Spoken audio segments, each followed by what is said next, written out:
ایک موقع پر آپ صلی اللہ علیہ وسلم نے یہ ارشاد فرمایا جو سنن ابن ماجہ کے اندر حدیث موجود ہے، جامع ترمذی میں بھی حدیث موجود ہے کہ رسول اکرم صلی اللہ علیہ وسلم نے ارشاد فرمایا الا اخبرکم بخیر اعمالکم، کیا میں تمہیں یہ خبر نہ دوں کہ تمہارے اعمال میں سے سب سے فضیلت والا عمل کون سا ہے؟ آپ نے مبلغین، واعظین اور امت کے مصلحین کو بھی یہ طریقہ بتایا کہ سامعین کو متوجہ کرنے کے لیے، ان کا شوق بڑھانے کے لیے، اور یہ کہ وہ بات سننے کے لیے، سمجھنے کے لیے الرٹ ہو جائیں، مکمل تیار ہو جائیں، تو انہیں سوال کے ذریعے سے گفتگو کی طرف زیادہ متوجہ کیا جا سکتا ہے۔ تو یہ بڑا لمبا سوال تھا۔ سب سے پہلے تو اس میں یہ کہ اے صحابہ، میں تمہیں کہ ایسی چیز کے بارے میں ایسا عمل نہ بتاؤں جو سب اعمال سے افضل ہے۔ دوسرے نمبر پر وَأَزْكَاهَا عِنْدَ مَلِيكِكُمْ، جو عمل تمہارے مالک یعنی اللہ کے ہاں بہت زیادہ نفاست والا ہے اور بہت زیادہ اچھا ہے۔ وَأَرْفَعِهَا فِي دَرَجَاتِكُمْ، اسی سوال کے اندر تیسرا حصہ ہے، کیا میں تمہیں ایسا عمل نہ بتاؤں کہ تمہارے درجات کو وہ عمل سب سے زیادہ بلندی دینے والا ہے، یعنی تمہارے اعمال کے اندر اس عمل کی یہ حیثیت کہ تمہیں اور کوئی عمل اتنا بلند نہیں کر سکتا جتنا تمہارے درجات میں وہ عمل بلندی پیدا کر سکتا ہے۔ اس کے ساتھ مزید فرما وَخَيْرٌ لَكُمْ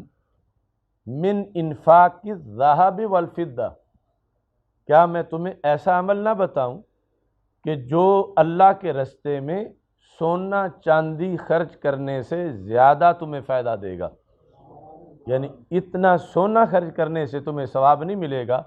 اور نہ ہی اس قدر چاندی کو خرچ کرنے سے تمہیں ثواب ملے گا جتنا کہ اس عمل کی وجہ سے ثواب ملے گا۔ وَمِنْ أَن تَلْقَوْا عَدُوَّكُمْ فَتَضْرِبُوا أَعْنَاقَهُمْ، کیا میں تمہیں ایسا عمل نہ بتاؤں کہ جو تمہارے لیے اس عمل سے بہتر ہو، جو عمل جہاد کا ہے، یعنی اس میں فرمایا کہ تم دین کے دشمنوں اور اللہ کے دشمنوں، اپنے دشمنوں کے مقابلے میں جہاد میں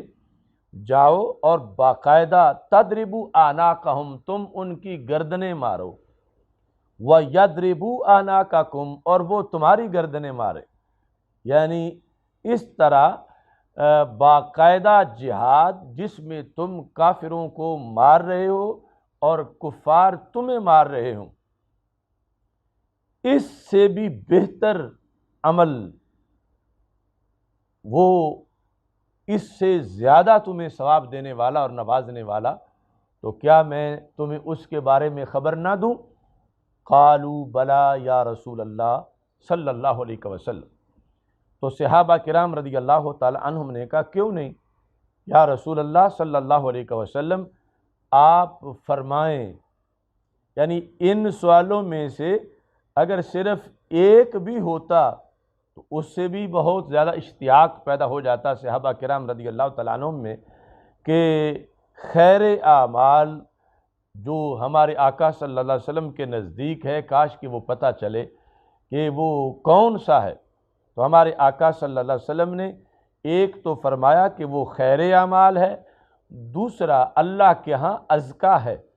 تیسرا درجات میں عرفہ ہے، اور چوتھا یہ کہ سونا چاندی خرچ کرنے سے وہ زیادہ تمہیں فائدہ دے گا اللہ کے ہاں، اور پانچویں نمبر پر دشمنوں کو واقعتاً گھائل کرنا، ان کے سر اتارنا اور خود اپنی آپ کو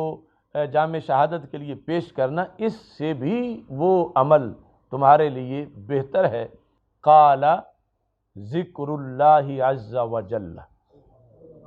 تو رسول پاک صلی اللہ علیہ وسلم نے فرمایا وہ عمل اللہ کا ذکر ہے، اللہ عز وجل کا ذکر، یعنی جواب ایک لفظ کے ساتھ ہی ہے، اور اس کی تمہید یہ ہے کہ اتنا اعزاز ہے ذکر خدا کا، اور اس کی اتنی جہتیں ہیں اور اتنے اس کے فوائد ہیں، اور اس کے کرنے میں اتنی آسانی ہے، یعنی کہاں انسان سونا چاندی بڑی مشکل سے حاصل کرے اور وہ پھر اللہ کے راستے میں تقسیم کرے اور جہاد میں جائے اور پھر واقعتاً کافروں کو مارے اور خود ان کے ہاتھوں سے زخمی ہو، اس طرح کے یعنی مواقع تو کبھی کبھی بنتے ہیں، لیکن ذکر الہی تو ہر گھڑی انسان اس کی زبان سے اللہ کا لفظ، اس کا تلفظ، اللہ کی یاد، اللہ کے اوصاف اور اللہ تبارک و تعالیٰ کی صفات، ان کا تذکرہ اور دل میں یاد رکھنا اور حضوری اور رب ذوالجلال کے احکام جو ہیں انہیں بجا لانا، یہ ایسا سلسلہ ہے کہ جس کی بنیاد پر یعنی انسان آسانی سے یہ ساری نیکیاں حاصل کر سکتا ہے، اور غفلت سے بچاؤ اور انسان کے ذہن کے لحاظ سے کہ اسے حضوری کا درجہ ملے، یہ ایسا عمل ہے جس کو رسول اکرم صلی اللہ علیہ وسلم نے ذکر کے ساتھ تعبیر کیا، اللہ کا ذکر۔ توحید و رسالت کا نعرہ دنیا میں لگانے نکلے ہیں، اللہ